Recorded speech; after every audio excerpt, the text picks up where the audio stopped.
connected to it, dude. No, put my headphones in. What's going on, guys? Welcome to the Zack Scriven podcast. Today we have Joe Crenshaw. He is others focused. He is maximum revenue growth, sales and marketing ninja, disrupting payments, culture creator, and he has the verse Philippians 2:3-11. And the reason why we got connected was we kind of had a similar view on bringing evangelism into business. And we talked a little bit on the phone about a week ago. And we're like, hey, we should set up a podcast and kind of just share our beliefs and our ideas and kind of how we got connected and have a podcast on it. So, Joe, thank you for being on the Zack Scriven podcast. Why don't you tell us about, give us a quick rundown of Joe Crenshaw and who you are and what you're about. Yeah, so I could talk forever. So if I talk too long, just stop it. Okay, but, no problem. So I'll probably speak both professionally and individually and kind of separate those two things. And I'll start professionally. I actually work for a company called Rev19. I'm in payment processing. Probably most of you don't know what that is, but use it every day. So all the space between when you swipe your card and it gets approved, everything that happens on the back end, that's the industry that I'm in. And I'm super fascinated by it. I love it. I love getting to serve merchants and savvy solutions and just really get them acclimated with a solution that works well for them. And so I'm in that business, right? And so the people that I'm connecting with from that perspective most of the time are anybody that just accepts credit cards or people that really want to jump in and resell that. And then individually, underneath all of that, right, there's some emphasis that I have just as a creator and using content creation and digital marketing strategies as far as both promoting the business, but promoting values within the business. And I think that's kind of the aim for me is how can I integrate a value system and some principles into the way that I'm structuring my content based around what people care about, things that people care about. And then also within that, I'm a Christian and I'm underneath that value system is a mission for me. And part of that mission just includes, I want to help people. I want to care for people. I want to learn their stories and learn their lives, learn about the things that they're facing day to day, just like all of us. And that comes from a root of a Christian foundation for me and wanting to share the love of God to those people. So that's high level, right? Awesome. Amen on that. I did actually, I did take streaming off because it was like lagging really hard, but I am still recording. So for anyone listening to this after the fact, I'm going to re-upload. So anyways, but moving forward, that is really awesome. So what piece of content do you remember me sticking in your mind? Do you remember a specific piece of content that stood out to you that I did? And could you share that with us? Yeah, sure. So there was one, I think it was actually part of the 10 tips, 10 days thing. And one of your tips was just like, follow the Lord with everything that you do, or follow God in everything that you do. And so in again, trying to promote, I don't even want to call it like an individual brand, because ultimately I'm just promoting God and those values. But in that, I want to just get connected with like-minded people who share a similar value system, but also share the roots of where that value system comes from. And so that's honestly why I reached out to you. And I actually had some conversations with somebody else right around that same time. And they were like, oh, dude, you should connect with this guy, Zack Scriven. Was it Lila? It was Lila and Evans Duran, actually, as well. Okay, Evans. His name, I'll have to look him up again. He was that one who actually introduced me directly to your post about that. Okay. So that's what got me in front of that. So. Yeah. So for those of you guys that aren't aware or haven't been, very active on LinkedIn, the 10 days, 10 tips challenge was started by Lila Smith, Bobby Umar, Jake Jordan, and Kira Day.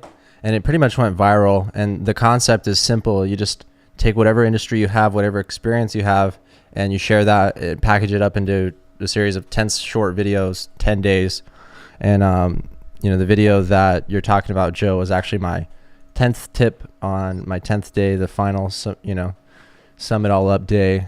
And yeah, it's like, if there's one thing that I could, sum it all up in, if I had one sentence to say, that's pretty much what I would say, serve God in everything that I do. So Lila helped me figure that out. That was my super objective. So it was cool because we were actually talking about you last night.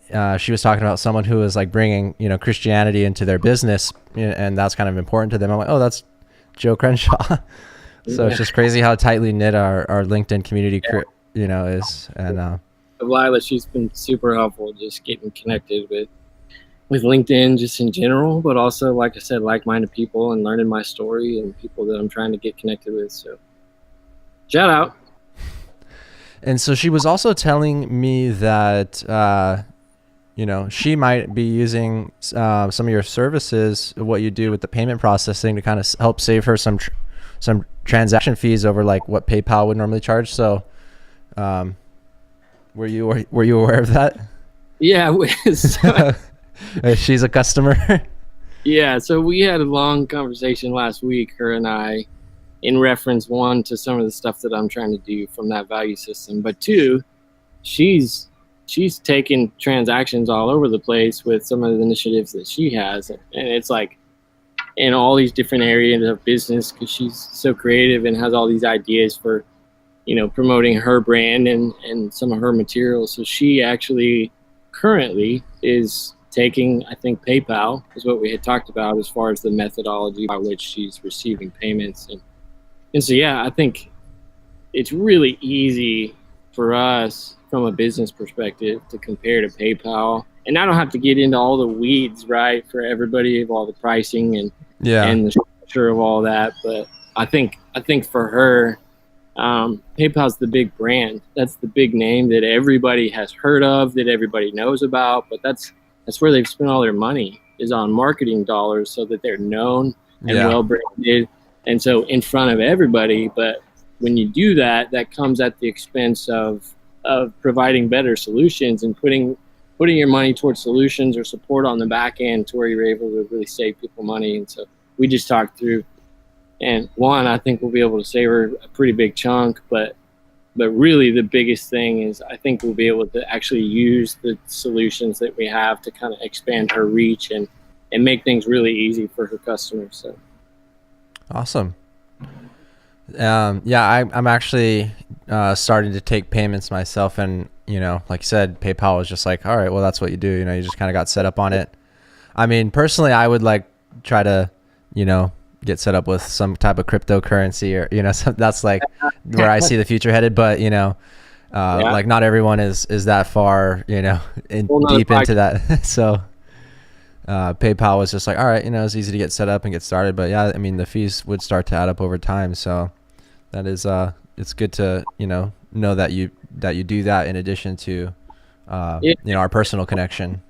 It's fun for me, man. Like, especially entrepreneurs, right? That's just a hoop that they all have to go through as you're building a business, because everybody needs to figure out a way to take payments. And honestly, it's kind of a shady industry. So going back to the value system, it's really convoluted and really detailed as far as some of the pricing structure, to the point where a general business owner would have no idea where these fees are coming from or how they're being charged or how it's all added up, because there's just a lot of detail. So in that, it makes it really easy for people to be taken advantage of. So I know the buzzword today is like disrupting. That's something that really, dude, I want to disrupt the payment space and just shift everything to where the reputation is growing more towards people who care and support and provide transparency in the way they do business. So that's awesome, man. That's the theme that we're all taking and running with within our own respective industries, and that's really cool. So where you said you were working remote today, so where you at a coffee shop, or where are you at today? Coffee shop. So I live in Argyle, Texas. Argyle's like country, total country, and I'm loving country life. We moved out here like, I think 6 months ago, and we have a little bit of land, and all my neighbors have llamas and cows and chickens and pigs, and there's a coffee shop that happens to be right down the street. So it's a good spot. It literally looks like a gingerbread house. It's called Kimby's, but it's my go-to whenever I'm doing remote stuff. Awesome. Did you were you at LinkedIn Local Plano? I was at LinkedIn Local Plano. And honestly, that was kind of my first engagement of LinkedIn. So I was trying to I was really using LinkedIn partially for content creation, but partially just to find another job because I was in the midst of transition. So I'm still in the same industry, but I'm 4 weeks into a new company. And it's really just nice to, again, be kind of like-minded from a value system with this company. But I was just talking to String Wynn online, and she's like, well, are you in Plano? Because in like an hour and a half is LinkedIn Local Plano. And so she sent me the invite, and I just left work and drove up over there. And that's really kind of the birth of LinkedIn for me, and where I really started to get engaged with that. So it was cool. Well, you got started in with the right group. I could say for myself, I'd always been on the platform and kind of active, but not obviously not with the video because that was a newer feature. But I want to say I started posting videos on the platform like February, and just see the engagement and see the number of impressions that the videos were making was like pretty. It's kind of like shocking, eye-opening. I'm like, hey, I'm posting YouTube videos that are getting maybe a dozen or two views, and I posted a video on LinkedIn about why I quit my previous job. Just kind of like a transparency thing, and put a good spin on it. And I was trying to be productive and have it actually not just be like a complaining session, but actually like, all right, this is what I learned from it. And a few thousand people viewed that, and I was like, oh man, let me try posting another video. And through that process, I kind of continued to discover myself, and led into the creation of my podcast. And led into the creation of my podcast. And the podcast is kind of, it's almost like a therapy session for me. I kind of talk to other thought leaders and kind of learn from them, glean from them, and take that and learn and roll with it. And it was kind of crucial in the process of me figuring out what I wanted to do, how I was going to do it, and ultimately it's led me to where I'm at today. But I do remember that LinkedIn Local Plano like really sticking in my mind, because like just starting to see the Coffee with Kyle's videos, and you know how it goes, like you kind of scroll across it, you maybe watch a few seconds of it, and then you move on, and then you see it again and with another person, you're like, oh, let me watch this a little bit more this time. And then I saw that LinkedIn Local Plano. I'm like, hey, this is really cool. Like, what's going on here? So I'm like, let me, start following. And I actually watched a full episode, and and then I started like seeing Kurt Mercadante and all, String and all them. And I'm like, hey, then they said, oh, LinkedIn Local Dallas. Let me go to that one. So I went to LinkedIn Local Dallas, and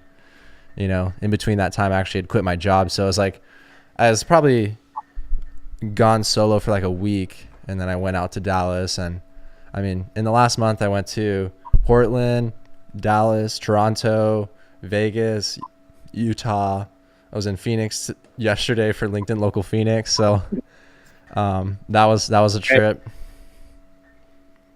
But yeah, that's what it's about, man. Like, and I'm glad that you're almost using this conversation as like a display of some of the ways that we can glean from each other in therapy, like you said, right? Yeah. So, like, man, the best thing about this platform for me so far has just been the opportunity to engage and learn and know people's stories, but also to kind of utilize those things to build on my why, and to build on what I'm doing, and to build even my engagement strategy. Like somebody that's really helped me a lot in this process, and just kind of getting my thoughts together and creating a plan, and kind of laying everything out about what I'm trying to do and build backwards from there.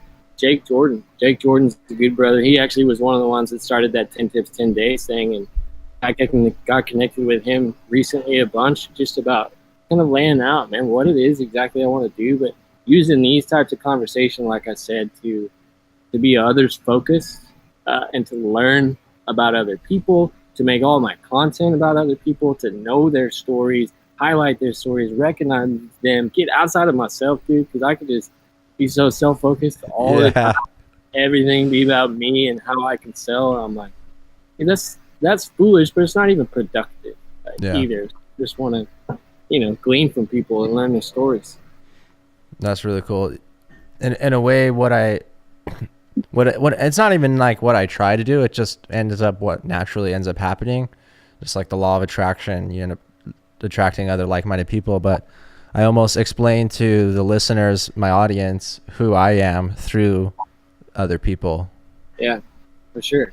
Yeah, and I think that's just natural through conversation. Mm-hmm. Like that shows. Like you can learn so much about somebody just by watching through conversation. Yeah. We are the summation of all our networks and connections and experiences. So, I mean, this is a part of who I am. That's an article. You need to write that one.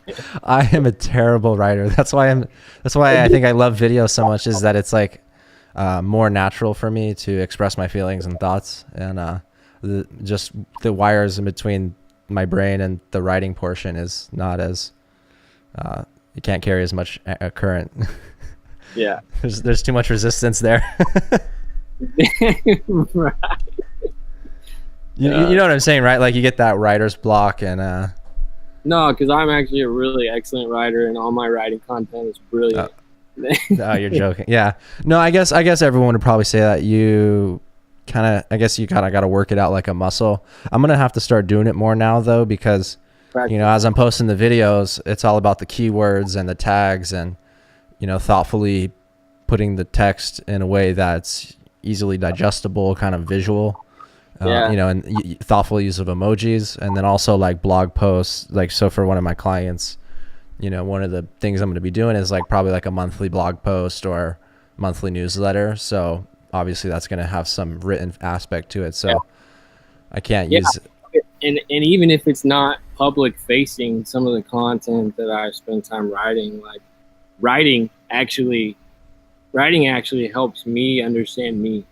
And so as I'm putting everything on paper and it's all coming out, then that's where it creates or gives birth to critical thinking about some things that I just not actually, outside of the writing experience, I'm not taking time to think through. And so even if it's just for me, right? So there's so many things that I write that I never publish anywhere at all. And it's just like, it just kind of complements me learning about myself and learning about my values and stuff. So. That's interesting. Yeah. Kyle Witham posted a tip the other day. He was like, just get what's up in here down on paper, get organized.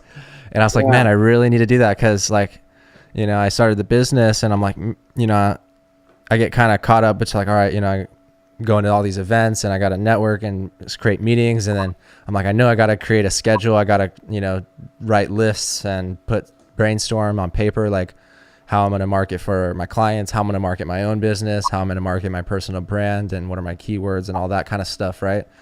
And it just ended up like kind of not getting done. And then he's like, you need to do this. And I'm like, so I started doing that, and then I stopped, but it's just making that progress. I mean, I've always, like, I was the kid who never took notes in class. I was just always kind of like a visual, I need like kind of hands-on do it type of, it's probably to my own demise, but. Yeah, there's something I've been thinking about recently, and actually we talked about it a second ago. You were talking about how people learn about you through some of this podcast and through conversations, and like somebody put something, I forget what his name is, I can see his face, but I'll send it to you. You can tag him afterwards. Okay. He was talking about just having a notepad with everywhere that you go. Oh, Maxwell Miro. Oh, it might have been him. Also, there's another guy that may have been also saying the same thing, but basically just keeping the notepad down, write everything down. And I actually put a post in 10 Tips in 10 Days talking about conversations create content, because as I'm talking to you, and even just a second ago, like you're talking about how we're the summation of all this, and that if I'm listening and really listening and intent on my conversations, rather than trying to, randomly manufacture this list of I want to do this, and this in my content, I can actually leverage my conversations and just write this stuff down and start actually using that. Let me write that down.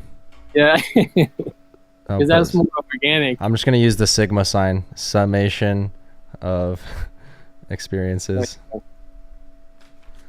So that's good. Yeah, because I'll forget. I will too, man. But I mean, that's just, in a way though, like, I know it's a bad part about me, but in a way I'm also kind of embracing just my quirkiness and my kind of free spirit. I mean, like the event yesterday, I found out about it at 1 and the event started at 6, and I, figured out how to make it happen and get there. You can't have a schedule and like stick to it and be that flexible at the same time, Yeah. Kinda, like today, I had you lined up, and I had another guest that I've been trying to get on my podcast for a while now, because he's kind of very industry specific to automation and controls, kind of where my background hails from.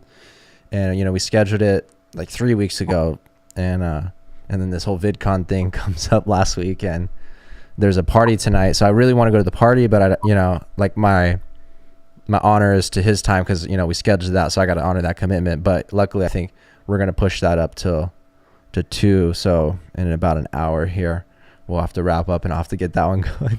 But that's cool. World of schedules. And so there's the balance between flex and commitment, right? Like trying to navigate those two things at the same time is tough. So I wanna hear about kind of a little bit more about your content strategy, and like how you've been using video and how you see using video, or things of that nature. But I want to take a quick commercial break, so I'll plug in the commercial break right here, and we'll see you guys after the break. All right, now we're back from the break. So thank you guys for hanging in there. I hope you guys enjoyed that quick commercial. So Joe, I want to know, so you talked a little bit about writing and video, and like, what is your primary strategy? What do you see working well for you? Where do you find your sweet spot in content? Yeah, so it's something that I've honestly been trying to explore, and in the last few months, because of the freshness of me using digital marketing and content strategy. So my strategy as of late has been learn from people that are already doing it, what they're doing. And so, but that's what's kind of helping me drive down and nail down the point of what that strategy is for me, is first by, again, being others focused and learning from what everybody else is doing and what works and what doesn't. So, but with me, dude, Jake Jordan, like I said, helped me kind of lay down really what my goals are on the platform. And some of them are professionally, and some of them are personal. But I'm trying to blend those two things, instead of like, oh, I'll create content for personal and content for professional here, and two separate things, because ultimately those two things can uniquely integrate so beautifully in a way to where they're both productive simultaneously instead of one or the other. So for me, dude, everything's built off of this mission, right? For me as an individual, I want people to know Jesus.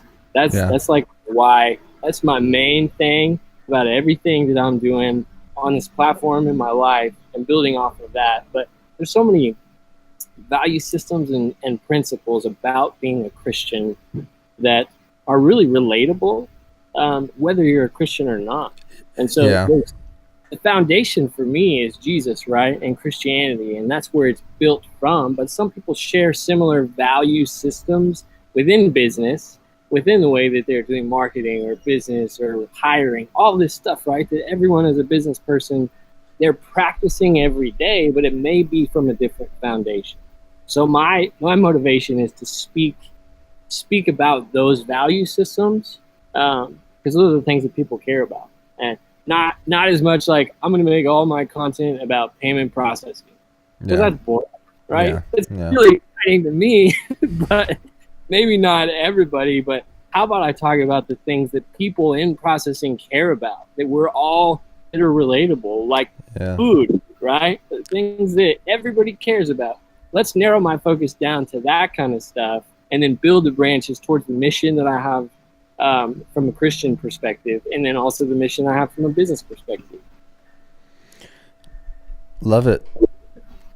So you mentioned, Jake Jordan. Who else whose name we haven't mentioned or we haven't talked about already do you follow that, you kind of look up to, or you see them crushing it? Yeah, good question. So I literally right before this phone call got off the phone with Ryan from Detroit, Oh, and amazing.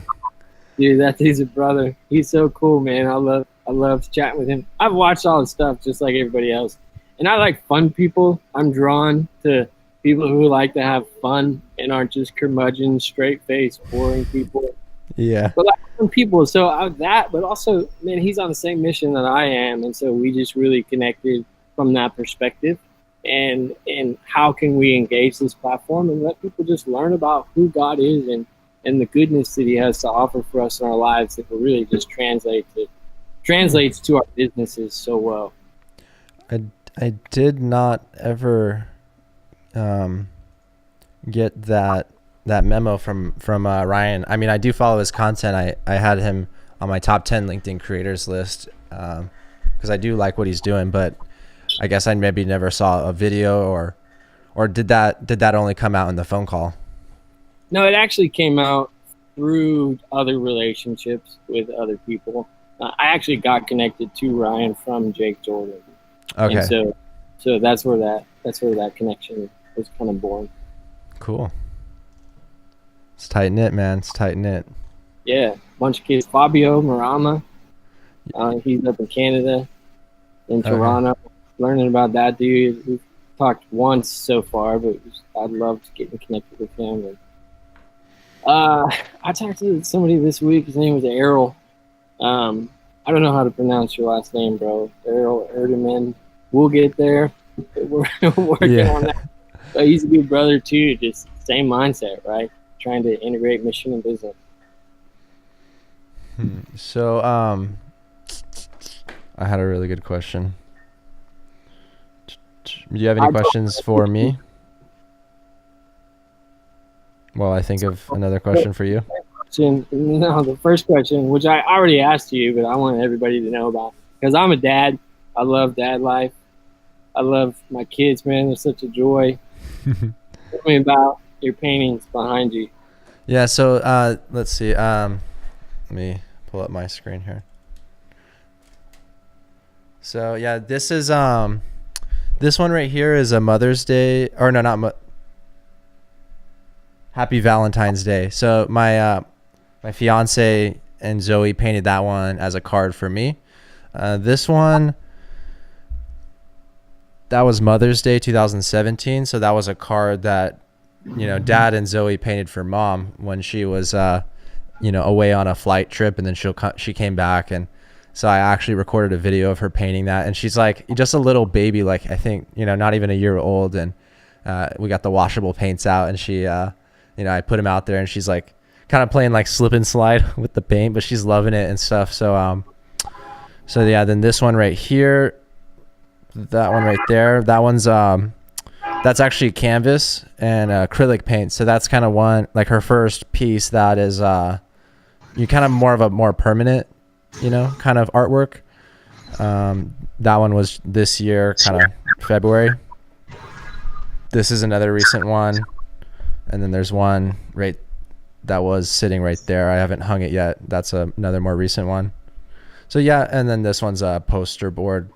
So I'm trying to do the canvas ones because I feel like those are going to be priceless to me someday. Like that's her artwork. That's like her. That's what she likes. It's not what she does every day, obviously, but it's something that she enjoys, and it's something that we can spend time together doing. So that's why they're important to me, and that's why I have it as my backdrop. And that's why like she's in my my profile picture right now on LinkedIn. I have a baby carrier, and we hike mountains together. So that's one of the things that is like our father-daughter bonding time, is going hiking. And yeah, this is like my studio. So I got some pop-up. This is like my garage. So I got some pop-up lights and a you see that rod I can pull across a curtain. So now I can pull the curtain across, and I can do videos for my client, Intellic Integration, and it kind of gives it a more professional look. And then I can just pull that across and do like my personal stuff. They're actually one of the sponsors for my podcast. Yeah. Because I think podcast is like it's a good medium, because while I'll plug their company at the beginning and in a little 60-second ad in the middle, I'll also like what I'm talking about is like their core brands, you know, their core values. Like we kind of have similar beliefs. So just purely by me talking, having different guests, even if it's not even in their industry, it's still a good fit because I don't really even need to think twice to kind of promote them, because I would promote them anyway because they think like me. And they really stepped up because, you know, when I went on my own, I didn't really have a stable like client or you know, work to do. I had some opportunities to do some consulting here and there. Like earlier today, I did a few hours of like consulting, like programming type work. But yeah, they're like, hey, you know, you like doing videos. We see the future in video, and you know, we want to give you a chance to like, you know, be a part of each other's success. Yeah. And so yeah, I guess I kind of went on a tangent there. We started talking about my daughter, and then we started talking about my clients. But yeah, I transitioned to like the studio, and yeah, so that's where it's at right now. I wanna do more with it. It's like, man, my garage has got a lot of stuff in it because it was like I had all my previous business stuff in here, like programming and wire and tools and panels and stuff. So slowly been getting rid of it and organizing it, and you know, the old baby clothes and stuff, you know. So, but yeah, it's coming together. You know, I kind of got to balance getting the studio perfect and actually getting it just good enough to put out more content and balance those two, right? So it's good to me. Thank you. I appreciate that. Zoe's her name? Zoe, yep. ZOE with 2 dots over the E. Although that's not officially recognized, but we wanted to name her with a Z because, you know, to like as a kind of connection with her dad, you know, Zach and Zoe. And then if it was a boy, it was going to have the same first letter as my fiance, Mary. So I think we were going to do Michael. But yeah, we ended up having a girl, so. Nice. I got 2 girls. They just, oh my gosh, steal your heart. So you have three, and what's the other one? I have 2 girls, 9 and 3. Their names are Briarly and Hadley. And then I have an 11-month-old son named Rivers. Sweet. Yeah, they're joy. They're a pain and a joy. Every parent knows what I'm talking about. Yeah. She teaches me new stuff all the time. I say she's smarter than me already. Just the way that she can manifest how smart she is only limited to how fast I can teach her, you know? And that's like my own limitation. Right down to. So it's just a matter of time before she has enough experiences and opportunities to kind of just hopefully take what I learned and build upon that and do something even bigger and better. So yeah, that's the dream, the goal, right? That's good, man. Good for you.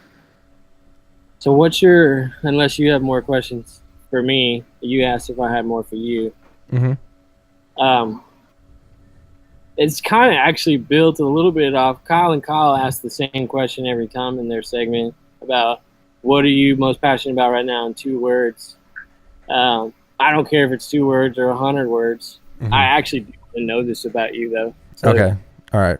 We're deep enough into the podcast that I could let this little secret out because I did answer this question on Coffee with Kyle's, but because of how successful the show's been, and my episode that we filmed at LinkedIn Local Dallas is not due to release until like mid-July. But because you guys have stuck in there, I'll let you guys in on the secret.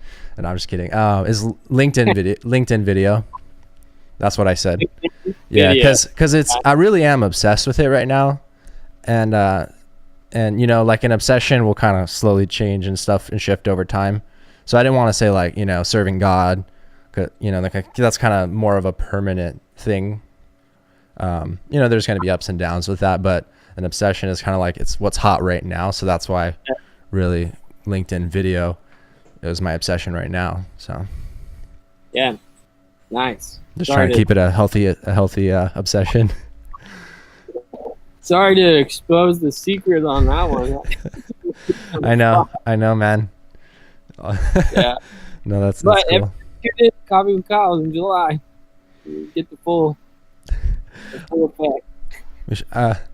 I reached out to them to see how if there'd be a possibility to sponsor this LinkedIn local Richardson and like what that would look like, and I don't know, start sponsoring and promoting my own personal, brand, my personal media agency or something, or maybe even my client, because they operate in the Dallas area, and so that's why all my Dallas LinkedIn fam is like so important to me, because they're connecting me with people that are going to help me provide more value to my client, because that's where their customers are.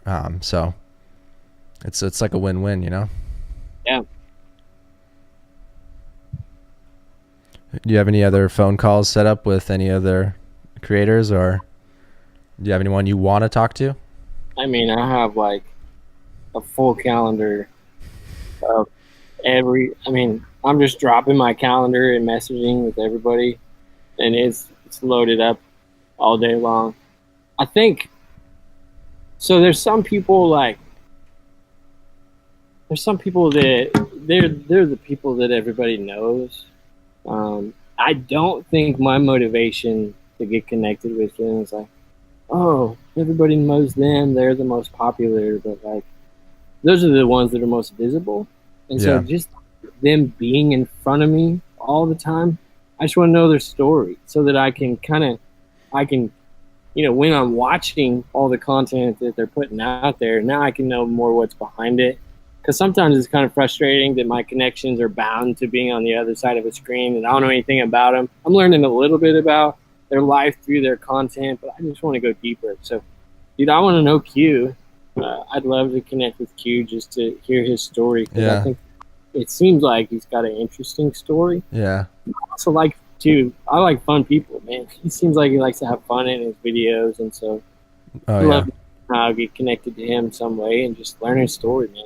Just get some content for all of his. I don't know. Maybe I'll see him tonight. I think he said he was going to be out there today. I know I'm gonna cross paths with him at some point this week, so I'll be looking forward to that. And I just learned about his story. How he, I guess his dad wasn't there growing up. He posted about this on Father's Day, and it's like, man, imagine if he actually did have that father figure, like how much, like where he'd be at right now, like even with those setbacks, look at what he's doing, and that's inspirational. And plus his content is just so buttery smooth, and he's got a real talent for that. So that's always cool too, but yeah, in a way, like kind of what he does for his clients and his companies that he works with, and like Michael Henson too, it's kind of what I do, right? So the more I follow them, the way I see what they're doing, the better I'll become at doing a similar thing in my own way. But I think one of the I think like the theme about like the LinkedIn video that I've kind of noticed is so it's almost like knowledge is transferring much faster, and it's iterating at a much faster pace. It's almost kind of like, when YouTube first came out and you had your, how to do this video, how to, anyone could look up how to change oil on a car, or how to do, change your brakes, right? So like that, but that was kind of at a lower level. Now we're actually achieving that at a much higher level and iterating at a much faster pace on like not just practical tips and tricks, but like business life stories. Like, someone who took 5-10 years to learn something, they wrap that up into a 10 days 10 tips video, and next thing you know, now you're that much further ahead. And so I think that is really why it's so powerful, is because of that that value exchange and that free flowingness. And man, I don't even know how I'm gonna keep up with it, but that's kind of what I see. The trend is just the information is just flowing that much faster. So now we can just all do that much more. I'll be that much more valuable. If there's something that we want to learn or achieve, or someone that we want to talk to, like we can pretty much do that. Like within 2 weeks of me becoming a full-time LinkedIn creator, I was talking to Goldie Chan on camera, and I was like, wow, how amazing is that? Like to go from starting like an idea and then going and talk to the person that's doing it right now. They're doing it the best, or not the best, but you know what I'm saying. And then just be able to go learn from them, and really they're not trying to stop me from doing it. It's not like it's a competition, it's a collaboration. So That's where I kind of see the general theme, the common thread among all of us, and how we're all seeing our own success. Yeah, and that's the thing. Everybody's got a story. Everybody's got a message. Everybody wants to communicate both of those two things in some capacity, and that's what's cool. You mentioned it a second ago about now versus, I mean, even like 100 years ago, bro. If somebody had a message they wanted to give to somebody, it's like horseback day in the rain. Hopefully your message doesn't get smudged or smeared in the rain. And actually last through all the difficulties you had to walk through to send a message somewhere. And that's the same for me. Like, again, the message of Jesus, right? Dude, in order to send that, to another country, that was like years of preparation. And now I can literally click a button and 175 million miles per second, a message can travel anywhere I want it to go. LinkedIn platform is building for that. And that's actually the true number. I looked that up because I was just curious. It's so crazy now. Okay, I figured out what my last question is going to be. Do it. Because I feel like that was a really kind of a good point to end. But all right, Philippians 2, 3 through 11. What's it about?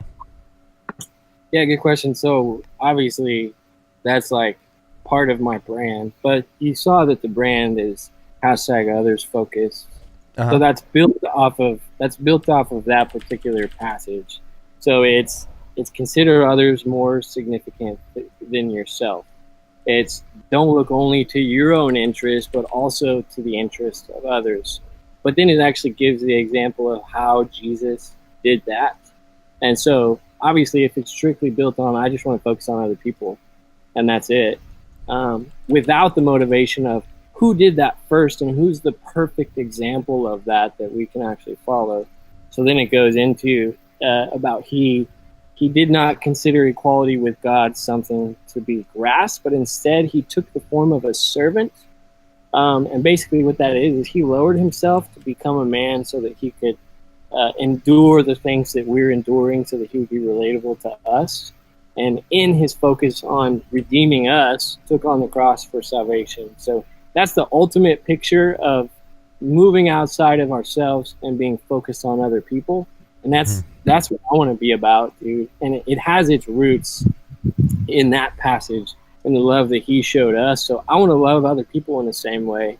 And that's kind of just what I'm hoping to represent. And I often fail at that, dude, because like everybody, man, I love myself. I love me some me, right? Way too much, bro. And I just want to move outside of that and hopefully promote change for all of us to do that.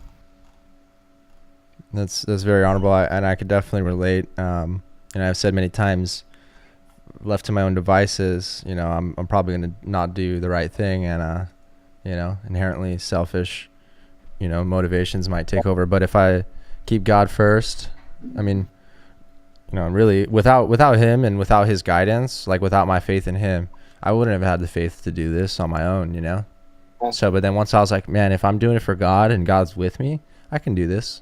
And even if I learn that I can't, or it's not really what I thought it was going to be, or I want to do something different and pivot, that'll be okay too. So I really have nothing to lose, so. Yeah, it's like that word that's in that passage that you used. It says he didn't consider equality with God something to be grasped, but instead he took the form of a servant, in thinking like, dude, that's what I want to be marked by. I want to be marked by being a servant. So I was like, so why don't I actually get marked? And so this is actually that word. It says doulos. That's the Greek translation of that word from that passage. But it's what version do you ESV. ESV. I'm looking at you said it's Philippians 2, 3 through 11, right? Do nothing out of selfish ambition or vain conceit. Yep. It said consider more significant than yourself. Yeah, rather in humility value. I'm reading the NIV, but that's just what I have open. Rather in, I'll read the whole thing, and then we'll end on that note. Cool. Philippians 2, 3 through 11. I love reading the Bible. Do nothing out of selfish ambition or vain conceit. Rather in humility value others above yourself, not looking to your own interest, but each of you to the interests of the others. In your relationships with one another, have the same mindset as Jesus Christ, who, being in very nature God, did not consider equality with God something to be used to his own advantage. Rather, he made himself nothing by taking the very nature of a servant, being made in human likeness, and being found in appearance as a man. He humbled himself by becoming obedient to death, even death on a cross. Therefore God exalted him to the highest place and gave him the name that is above every name, that at that name of Jesus every knee should bow, in heaven and on earth and under the earth, and every tongue acknowledge that Jesus Christ is Lord, to the glory of God the Father. Amen. Yep. That's it. Joe, thank you for being on my podcast. Thanks for having me, bro. I've enjoyed this. Sorry for the random train that drove by. I tried to mute it, but hopefully I wasn't too distracted. It worked because I didn't notice it. So. Oh, it was so loud, so I muted it. Hopefully it worked. Okay, I'm gonna have to get this this edited and uploaded because this is really good content. I think to the right ears, even if it was just one person, I think definitely what we said is gonna speak to someone and help them in any way, even if it's small. So, yeah. So thank you guys for listening to the Zack Scriven podcast. Joe, thank you for being on the Zack Scriven podcast. We'll catch you guys in another episode, and serve God in all that you do. Amen. Thanks, Zach. Thanks, everybody. Talk to you later, Joe. Have a good one.